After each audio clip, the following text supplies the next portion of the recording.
Assalamualaikum, selamat sore. Kami dari kelompok 3 akan mempresentasikan mengenai tugas optimasi kami tentang nonlinear programming 2, yaitu optimasi tanpa batas teknik.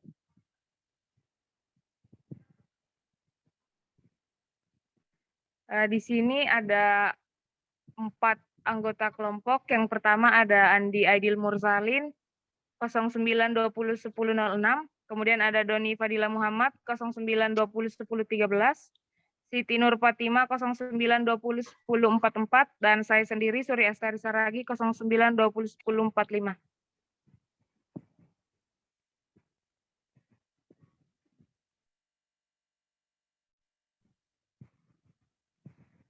Ini adalah outline yang akan dibahas pada pemaparan materi.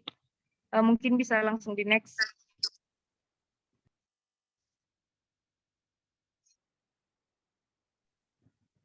Yang pertama itu pengertian. Bab ini membahas berbagai metode penyelesaian minimisasi tak terbatas masalah. Dari slide bisa dilihat untuk menemukan nilai X ada X1, X2, sampai Xn.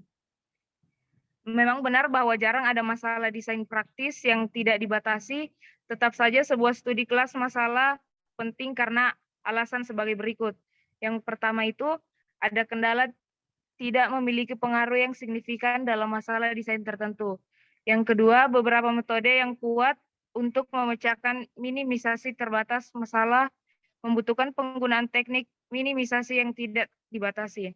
Yang ketiga, studi tentang teknik minimisasi tanpa kendala memberikan pemahaman dasar yang diperlukan untuk mempelajari metode minimisasi terkendala. Yang keempat, metode minimisasi tak terbatas dapat digunakan untuk menyelesaikan kompleks tertentu masalah analisis rekayasa, misalnya respon perpindahan atau linear dan non-linear dari setiap struktur di bawah kondisi beban tertentu. Dapat ditemukan dengan meminimalkan energi potensialnya. Demikian pula nilai eigen dari vektor eigen dari setiap sistem diskrit dapat ditemukan dengan meminimalkan hasil bagi Rayleigh.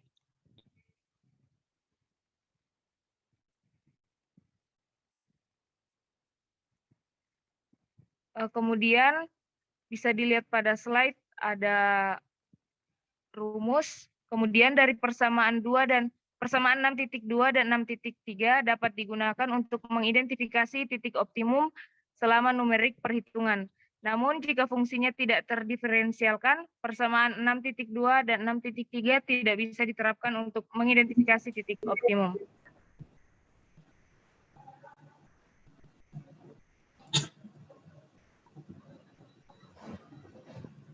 Kemudian ada klasifikasi metode minimisasi tanpa kendala.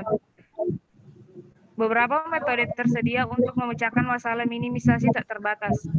Metode ini dapat diklasifikasikan ke dalam 2 kategori besar sebagai metode pencarian langsung dan metode keturunan seperti yang ditunjukkan pada tabel 6.1. Metode pencarian langsung hanya membutuhkan nilai fungsi objektif tetapi bukan turunan parsial dan fungsi tersebut untuk menemukan nilai minimum dan karenanya sering disebut metode non-gradient. Metode pencarian langsung juga dikenal sebagai metode ordinal karena menggunakan turunan fungsi ordinal. Metode ini paling cocok untuk masalah sederhana yang melibatkan jumlah variabel yang relatif kecil. Nggak usah. Metode ini secara umum kurang efisien dibandingkan metode keturunan. Teknik penurunan membutuhkan selain nilai fungsi yang pertama, dalam beberapa kasus turunan kedua dari fungsi tujuan. Bisa di next. Habis ini aku coba.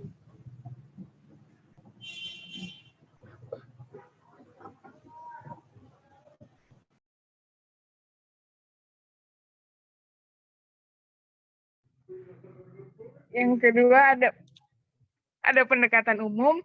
Semua metode minimisasi tanpa kendala bersifat iteratif dan karenanya dimulai dari solusi percobaan awal dan dilanjutkan menuju titik minimum secara berurutan seperti yang ditunjukkan pada gambar.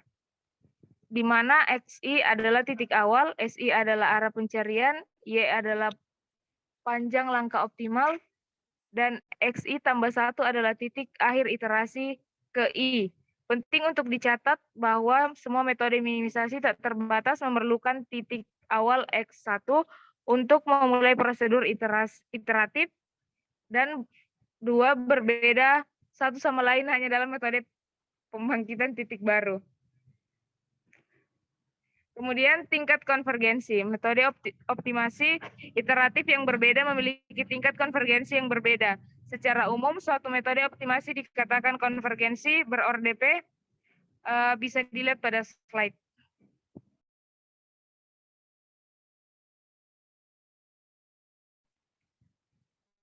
Kemudian untuk lanjutannya di mana XI dan XI plus 1 menunjukkan titik yang diperoleh pada akhir iterasi I, dan I plus 1 masing-masing merupakan titik optimal. Kemudian untuk definisi tingkat konvergensi diberikan dalam persamaan 6.5 dan 6.6 berlaku untuk masalah optimisasi variabel tunggal dan multivariabel. Dalam kasus masalah variabel tunggal, vektor XI misalnya merosot menjadi skalar.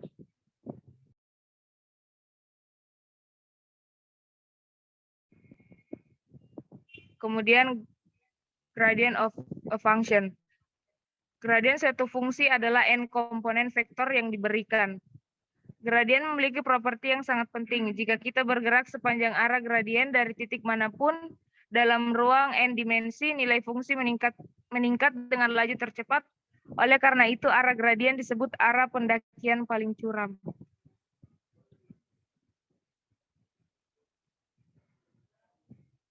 Kemudian ada penskalaan variabel desain. Laju konvergensi dari sebagian besar metode minimisasi tak terbatas dapat ditingkatkan dengan menskalakan variabel desain untuk fungsi tujuan kuadrat dan penskalaan. Kemudian ada variabel desain mengubah nomor kondisi dari matriks Hessian. Bisa dilihat pada slide. Mungkin bisa di next.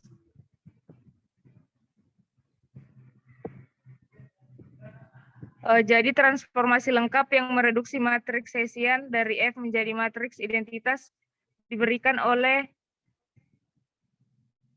IZT sehingga suku kuadratnya yang pertama IZ, XT, AX direduksi menjadi S11. Jika fungsi tujuan bukan kuadrat, matriks Hessian, dan karenanya transformasi bervariasi dengan vektor desain dari iterasi ke iterasi.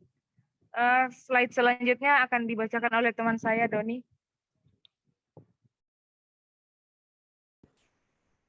Baik, terima kasih. Selanjutnya adalah metode pencarian grid.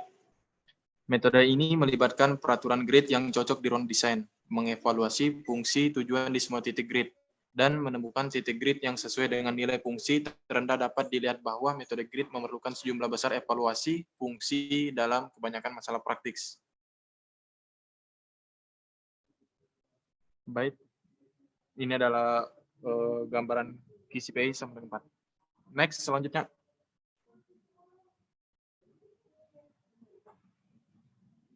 Baik, metode univariat.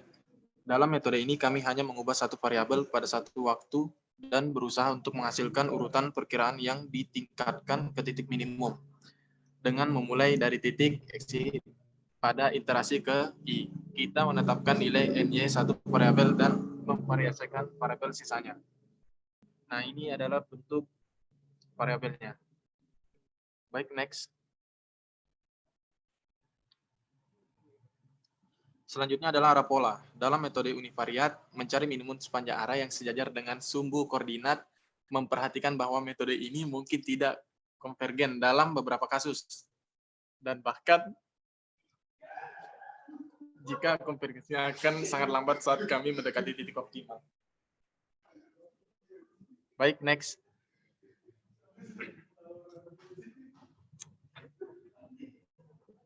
Baik, selanjutnya metode Powell. Metode Powell merupakan perluasan dari metode pencarian pola dasar. Ini adalah metode pencarian langsung yang paling banyak digunakan dan dapat dibuktikan sebagai metode konjugasi arah. Metode arah konjugat akan meminimalkan fungsi kuadrat dalam jumlah langkah yang terbatas. karena fungsi nonlinier umum dapat didekati dengan cukup baik oleh fungsi kuadrat mendekati nilai minimum. Metode arah konjugat diharapkan dapat mempercepat konvergensi bahkan fungsi tujuan nonlinier umum. Pertama ada konjugasi arah algoritma. Baik, next. Konjugasi arah. Definisi konjugasi arah dapat dilihat bahwa arah ortogonal adalah kasus khusus dari arah konjugasi diperoleh dengan A sama dengan I dalam persamaan 6.25. Definisi metode konvergen kuadrat jika metode minimasi dengan menggunakan aritmatika eksak dapat menemukan titik minimum dalam n langkah sambil meminimalkan fungsi kuadrat dalam n variabel. Metode ini disebut metode konvergen kuadrat. Teorema 6.1.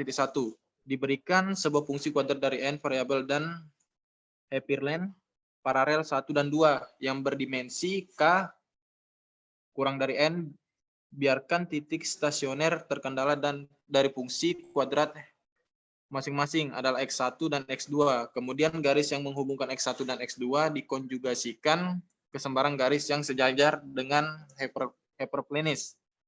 Bukti misalkan fungsi kuadrat dinyatakan sebagai Q x sama dengan 1/2 x.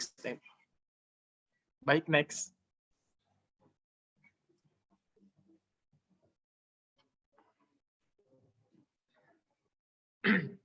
Selanjutnya algoritma. Ide dasar metode Powell diilustrasikan secara grafis untuk fungsi dua variabel pada gambar 6.8. Pada gambar ini, fungsi pertama-tama diminimalkan sekali sepanjang masing-masing arah koordinat dimulai dengan arah koordinat kedua dan kemudian pada arah pola yang sesuai. Ini mengarah ke poin 5. Untuk siklus minimasi berikut, kami membuang salah satu koordinat arah X1 dalam kasus ini. Demi arah pola, jadi kami meminimalkan sepanjang U2 dan S1 dan mendapatkan poin 7. Selanjutnya. Baik, selanjutnya akan dibacakan oleh teman saya, Andi Aidil.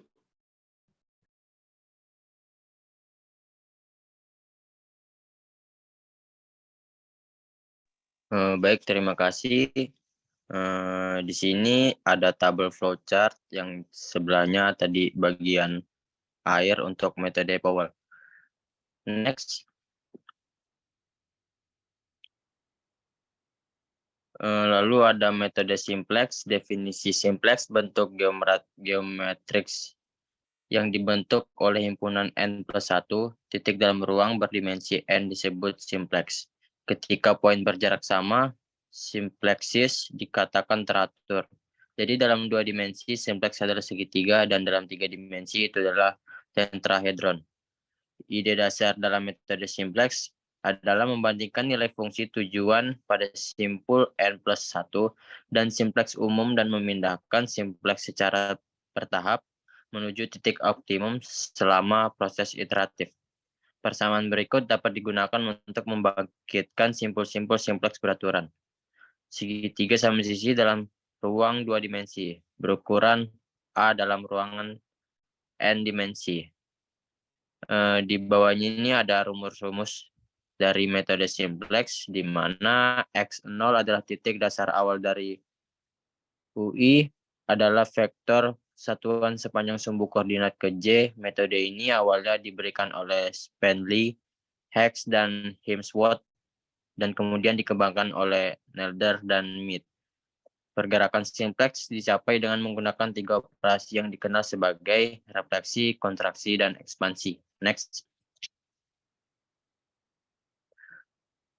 Refleksi. Jika Hx adalah simpul yang sesuai dengan nilai tertinggi dari fungsi tujuan di antara simpul-simpul simplex, kita dapat mengharapkan titik XR diperoleh dengan mencerminkan titik Hx pada sisi yang berlawanan, memiliki nilai terkecil. Jika demikian, kita dapat membuat simplex baru dengan menolak titik Hx dari simplex dan memasukkan titik XR baru. Proses ini diilustrasikan pada gambar 6.10. Next. Perluasan. Jika proses refleksi memberikan titik XR di mana F, XR lebih dari F, XI, yaitu jika refleksi menghasilkan minimum baru, secara umum dapat diharapkan untuk menurunkan nilai fungsi lebih lanjut dengan bergerak sepanjang arah menunjuk dari XO ke XR. Oleh karena itu, kami memperluas XR. Next. Kontraksi. Jika proses refleksi membentuk titik XR di mana F, XR lebih besar dari FXI untuk semua I kecuali I sama dengan H, dan FXR lebih kecil dari FHX, kita ganti titik XH dengan XR, jadi XH baru akan menjadi XR. Nah, rumusnya seperti ada gambar di layar. Jika F, XR lebih besar dari XH, kita tetap menggunakan persamaan tanpa mengubah titik sebelumnya XH jika proses kontraksi menghasilkan titik XC di mana F, XC lebih kurang dari min FHX. FXR kita ganti titik XH di titik X1, X2, Xn plus 1 oleh XC dan dilanjutkan dengan proses refleksi lagi. Next.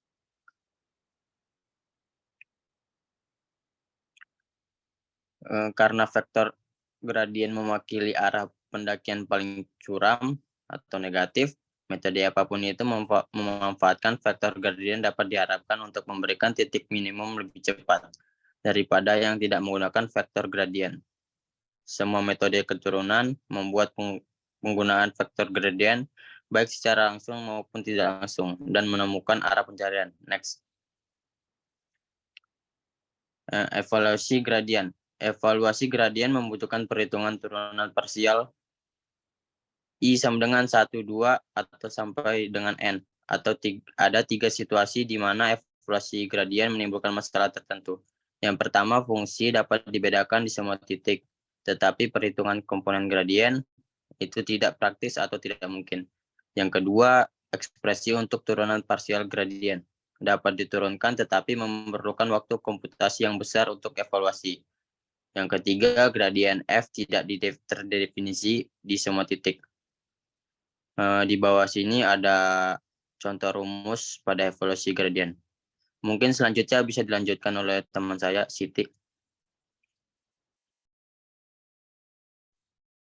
Oke, baik. Terima kasih. Selanjutnya, jika bilangan kondisi mendekati 1, galat pembulatan diperkirakan kecil dalam menghadapi matriks A. Misalnya, jika kondisi A besar, vektor solusi X dari sistem persamaan AX sama dengan B. Diharapkan saat sensitif terhadap variasi kecil dalam A dan B. Jika kondisi A mendekati 1, matriks A dikatakan berperilaku baik atau terkondisi dengan baik. Sebaliknya, jika kondisi A secara signifikan lebih besar dari 1, matriks A dikatakan berperilaku tidak baik atau tidak terkondisi. Untuk lebih jelasnya bisa dilihat pada gambar berikut. Selanjutnya, evaluasi gradien untuk mengaproksimasi turunan parsial di XM jika nilai fungsi pada titik dasar XM diketahui. Rumus ini memerlukan satu evaluasi fungsi tambahan untuk mencari nilai. Oleh karena itu, diperlukan N evaluasi fungsi tambahan untuk mengevaluasi perkiraan gradien. Untuk hasil yang lebih baik, kita dapat menggunakan rumus beda hingga pusat untuk mencapai perkiraan turunan parsial berikut. Selanjutnya ada laju perubahan fungsi sepanjang arah. Bisa dilihat pada grafik gradient not defined at XM, setiap titik dalam arah yang ditentukan jauh dari titik tertentu XI dapat dinyatakan sebagai X sama dengan XI ditambah sigma SI. Ketertarikan kita adalah menentukan laju perubahan fungsi sepanjang arah SI, ditandai dengan parameter. Selanjutnya ada steepest descent Cauchy method. Penggunaan vektor gradien negatif sebagai arah untuk meminimalisasi pertama kali dibuat oleh Cauchy pada tahun 1847. Dalam metode ini, kita mulai dari trial point awal X1 dan bergerak secara iteratif sepanjang arah penurunan yang paling curam sampai titik optimal ditemukan. Metode penurunan paling curam dapat diringkas dengan langkah-langkah berikut. 1.